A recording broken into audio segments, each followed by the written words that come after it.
Raheem Mostert's out for the year. Jeff Wilson Jr. is out for the first half of the year with a meniscus injury. JaMychal Hasty's out for a while with a high ankle sprain. Elijah Mitchell missed last game with a shoulder injury. So they're down to Trey Sermon, who was their fourth string inactive running back week 1, and guys off the practice squad. That's what they got. So my question, and this is a serious question because it's a topic a fan would think of, not that you and I would, but we will hear it a lot on Twitter. If they lose games because a lot of their running backs are hurt, is that a valid excuse? No. For a few reasons. One, injuries are never an excuse. It's football. Two, these players all got injured last year. These are injury-prone running backs who've gotten injured before. Raheem Mostert got hurt. He was hurt last year. Jeff Wilson Jr. got hurt. He was hurt last year. Same with JaMychal Hasty. Hey, just getting a bunch of guys who get hurt, a bunch of injury-prone running backs doesn't make you deep at the position. What you needed to do was actually prioritize durability. Maybe get a player on the team who played 16 games last year or 14.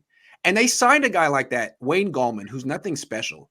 But that's the one guy they cut in this group. And now he's on some team's roster and he's not playing. But the Niners don't have any running back that they can at least count on to stay healthy. And that's their fault.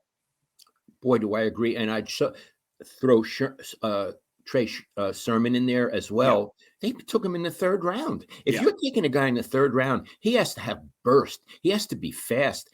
I mean, he had one nice run, but most Does of he look fast to you? No, he doesn't. No. Did you see burst with him? No. So that's the thing with running back. I think the first impression is usually pretty good. And our first impression of him was not good. So this is their fault.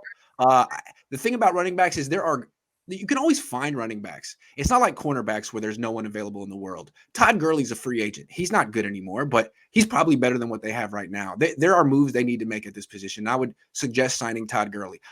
Don't sign Frank Gore. It would be quite a story, but I think that'd be more nostalgic. This guy's 10 years younger than Gore. I will go with Gurley. I want to say something else about injuries and excuses. Yes. Everybody, and I mean everybody, when you hear the broadcasts, you really can't count last season. They were ravaged by injuries. I mean, good broadcasters say that on their games. Yeah. I think Al Michaels said it. Right. I think now, look, I love Al Michaels. I know him. He grew up down the street in Brooklyn from my Aunt Sarah on Newkirk Avenue. But this is what people are hearing, and they hear it from the team. Yeah. Al isn't with the team all the time. They had that excuse last year. Yeah. You can't use it again this season. You don't get a reprise on the injury. Everybody's writing off 2020. Okay, it's over with. This year, as Josh Dubow from AP says, football is you bring your guys, we'll bring our guys, and we'll play.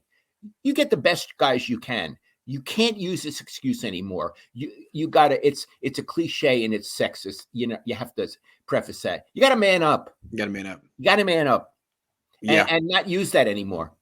And the Niners, Dad, are the best team in the NFL theoretically.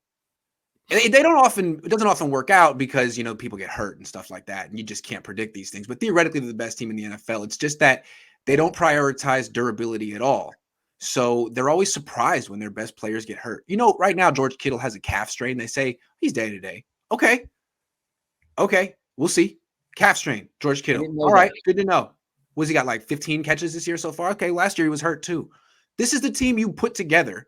And it's almost like, well, we could put together a team full of boomer bust, injury prone, cheap players. If they're healthy, they'll be good. If they get hurt like they always do, we could say, oh, well, we had injuries. You can't really hold us accountable for that. That's a really smart way to build a team, and it ensures you that you never get fired. But I don't buy it. I think it's you should be accountable for injuries and durability. It should be something you should prioritize.